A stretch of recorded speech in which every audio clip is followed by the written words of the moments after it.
தமிழக மக்கள் உரிமை மீட்பு பயணத்தில் கடலூர் மாவட்டம் வீராணம் ஏரியை பாமக தலைவர் அன்புமணி ராமதாஸ் பொதுமக்களிடையே கலந்துரையாடினார். மேலும் விவரங்களை எமது செய்தியாளர் கண்ணதாசன் வழங்க கேட்கலாம். வணக்கம் கண்ணதாசன், இந்த உரையாடல் தொடர்பான முழு விவரங்கள் என்ன பதிவு பண்ணுங்க. வணக்கம்.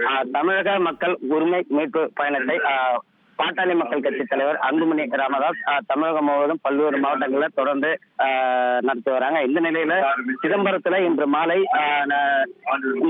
தமிழக மக்கள் உரிமை மீட்பு பயணம் என்பது நடைபெற உள்ளது.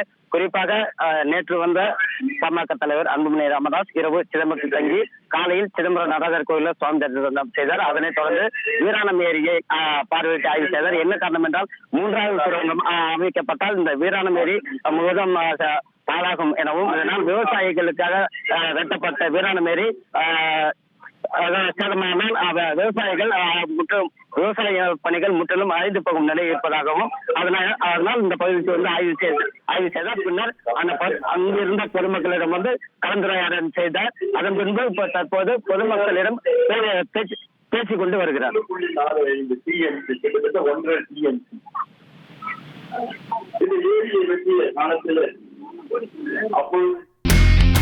இனி செல்லும் இடமெல்லாம் செய்தி. தந்தை டிவியின் வாட்ஸ்அப் சேனலை ஃபாலோ பண்ணினா செல்ல இருக்கும் இடமெல்லாம் செய்தி. இதோ QR கோட் இப்பவே ஸ்கேன் பண்ணுங்க, ஃபாலோ பண்ணுங்க.